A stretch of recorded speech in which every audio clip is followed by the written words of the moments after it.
हमारी आज है वीडियो नंबर 7। आज हम करेंगे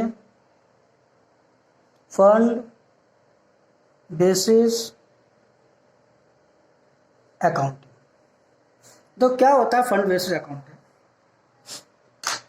मान लो कोई भी पर्सन है और ये एनपीओ ऑर्गेनाइजेशन है।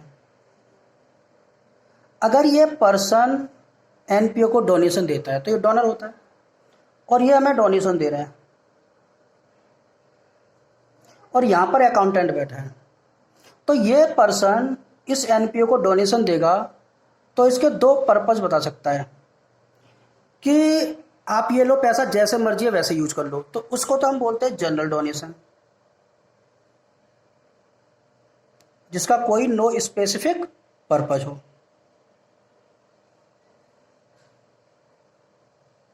No specific purpose. दूसरा होता है special donation.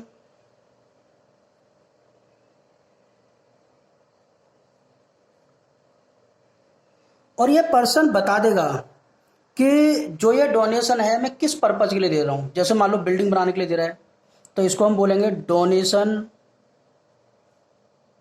For building fund. तो donation for building fund special fund है तो ये लाइबिलिटी साइड में जाएगा। लेकिन कई बार क्या होता है कि जैसे मान लो ये पर्सन हमें डोनेशन देता है 50,000 रुपये, क्या 50,000 रुपये से बिल्डिंग बन जाएगी? तो एनपीओ वाले क्या ये कहेंगे कि भाई देखो 50,000 की बिल्डिंग नहीं बनेगी, ऐसा करो अपना पैसा वापस ले लो? तो रिटर्न तो करेंगे नहीं, पैसा वापस तो करेंगे नहीं। तो हम क्या करते हैं कि कोई भी पर्सन अगर हमें डोनेशन देता है तो हम लेने से मना नहीं करते, ले लेते हैं। लेकिन हमें पता है कि 50,000 से बिल्डिंग नहीं बनेगी। अगर आप बिल्डर को भी बुलाओगे तो वो बोलेगा देखो भाई साहब इसको बिल्डिंग को बनाने में कम से कम 5 लाख रुपए लगेंगे, लेकिन अभी आपके पास कितने हैं? 50,000। तो कोई प्रॉब्लम नहीं है, इस 50,000 को आप कहीं पर इन्वेस्ट कर देना, इसकी इन्वेस्टमेंट कर देना आप, ठीक ना, किसी बैंक में डिपॉजिट कर देना, कुछ तो इंटरेस्ट मिलेगा। तो जब हम इस फंड को जो बिल्डिंग के लिए डोनेशन मिला है अगर हम इसको कहीं पर इन्वेस्ट कर देते हैं तो इन्वेस्ट करने के बाद इसी फंड का नाम बिल्डिंग फंड बन जाता है, बिल्डिंग फंड। और इस फंड से रिलेटेड कोई भी इनकम हो वो इसी में प्लस हो जाती है और इससे रिलेटेड कोई एक्सपेंस हो वो इसी में से माइनस हो जाता है। तो इसी को बोलते हो एक तरीके से फंड बेसिस अकाउंटिंग। जैसे मैं एक एग्जांपल लेता हूं आपके लिए।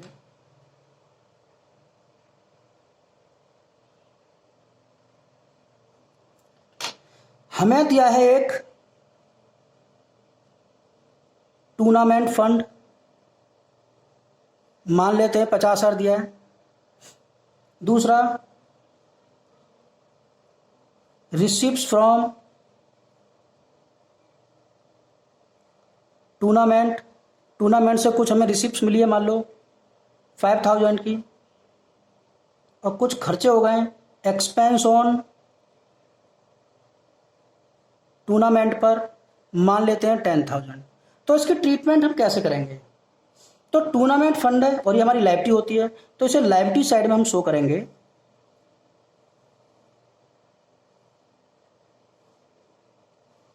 ये हमारी बैलेंस शीट होगी एज एट 31 मार्च 2020। मैंने बोला था एंडिंग डेट हमेशा हम 20 लेंगे क्योंकि हमारा जो सेशन चल रहा है 2021 का चल रहा है, जो आपका एग्ज़ाम होगा वो 21 में होगा। तो ईयर का एंड हम 31 मार्च 20 मान रहे हैं, इसका प्रीवियस ईयर 19 और नेक्स्ट ईयर 21। ये लायबिलिटीज, अमाउंट, असेट्स और अमाउंट। तो आप यहां पर लिखेंगे टूर्नामेंट फंड। कितना है आपका? बोलो। टूर्नामेंट फंड 50,000 रुपये। इसमें प्लस कर दोगे आप रिसीप्ट फ्रॉम टूर्नामेंट 5000 और माइनस करेंगे आप एक्सपेंस ऑन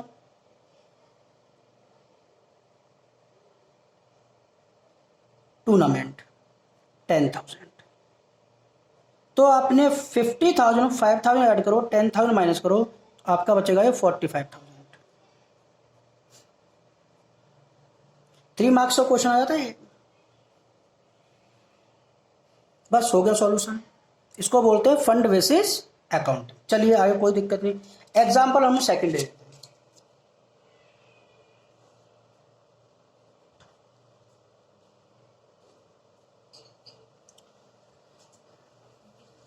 जैसे मान लो हमें दिया है मैच फंड। मैच फंड दिया है हमारा 60,000। उसके बाद दिया है इसमें मैच एक्सपेंस। मैच एक्सपेंस दिया है मान लो हमारा 80,000। Receive from match. मैच से हमें रिसीव हो रही है मान लो रिसिप्ट्स 10,000। अब इसकी ट्रीटमेंट कैसे करेंगे? तो देखो, मैं एक बनाता हूं बैलेंस शीट,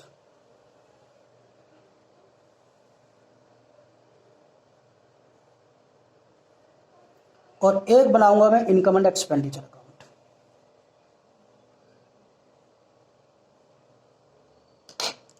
ये हमारी है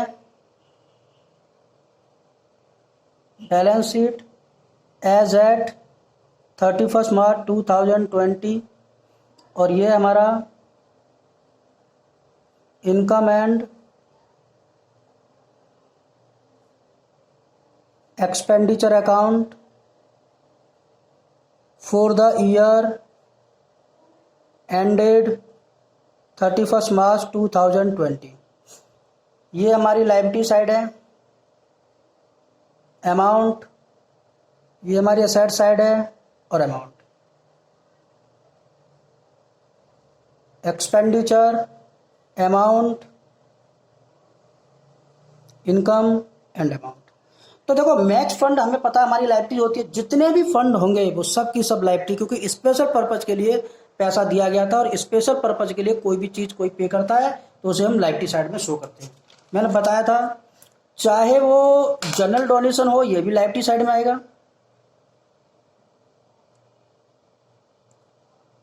और लेकिन इससे कोई भी जनरल डोनेशन होता है उससे रिलेटेड इनकम, वो इनकम साइड में आती है। लेकिन कोई भी स्पेशल डोनेशन है वो हमेशा हमारी लायबिलिटी साइड में आता है। ठीक।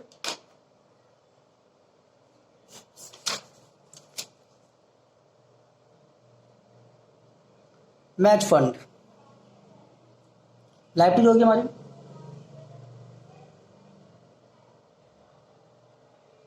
तो मैच फंड हमें 60,000 मिला, plus receive from match, receives from match. Match से हमें 10,000 रुपये मिले, लेस मैच एक्सपेंस, और एक्सपेंस हमारा मान लो 80,000। तो अब मुझे एक बात बताओ, मेरे पास 70,000 रुपये हैं, बट 80 कैसे पे कर पाऊंगा? तो याद रखना, ध्यान दो, 80 हैं तो 80 में से 70 तो पे कर ही सकता हूं, तो 70 दे पे कर दिया। 10,000 मेरा एक्स्ट्रा खर्चा आ रहा है, तो आपको यहां पर जो वैल्यू लिखनी है 80 मत लिखना, जितना आपका पैसा है उतना ही पे कर दो। तो कितना पे नहीं कर सकते? 10,000।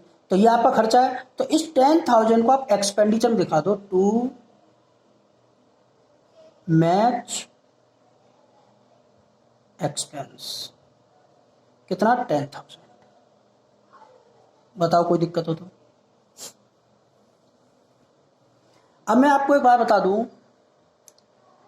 कि जितना पैसा हमारे पास हो, आप जब खर्चा ज़्यादा आ रहा हो तो जितना पैसा हो उतना पे कर दो, बाकी बचे वो एक्सपेंस में शो कर दो।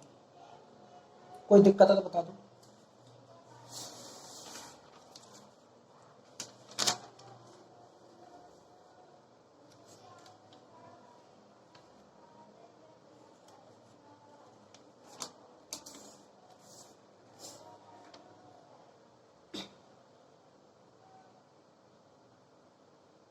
ठीक है, चलिए मैं एक क्वेश्चन आपके लिए, जो ये एग्जाम्पल नंबर 2 था, आप इसको एग्जाम्पल नंबर 3 ले लो।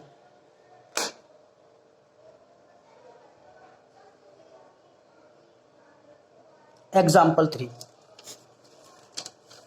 क्वेश्चन लिखने में समय बचेगा। ये रहा। तो इसका सॉल्यूशन कैसे होगा एग्जाम्पल नंबर 3 का? एग्जाम्पल नंबर 3 का सॉल्यूशन, इसमें दिया है price fund 1 lakh, interest on price fund investment 10,000, price paid 20,000, price fund investment 80,000। आपको एक तो बैलेंस शीट बनानी पड़ेगी,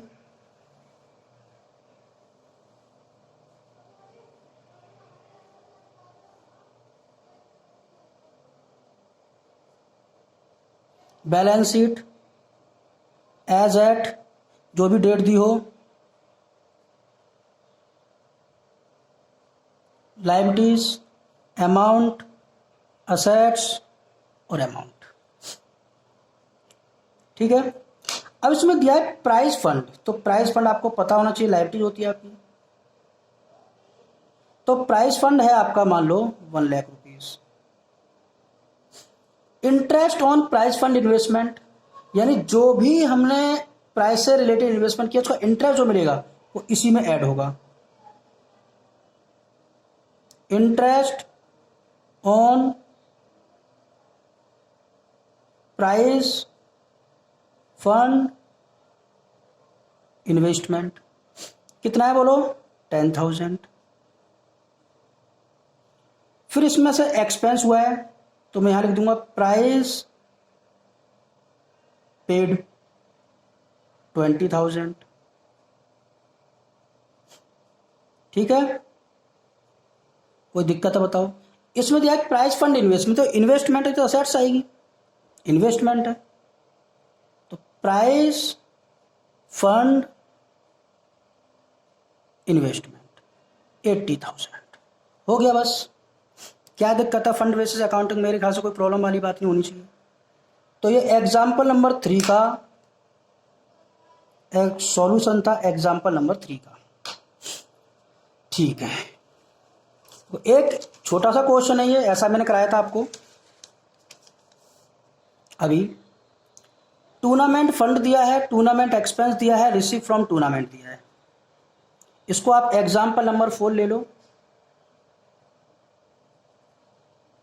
तो इसका सॉल्यूशन कैसे करेंगे आप? इसको बैलेंस शीट में ही शो करना है आपको।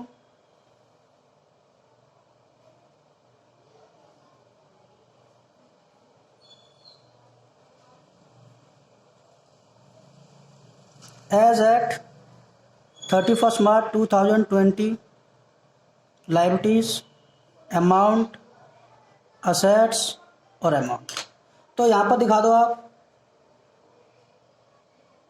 टूर्नामेंट फंड कितना था आपका? टूर्नामेंट फंड बोलो 2 लाख रुपए, लेस कर दो इसमें से टूर्नामेंट एक्सपेंस,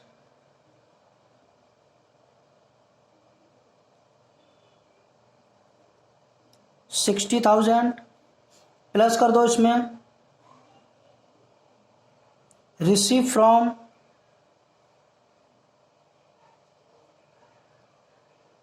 टूर्नामेंट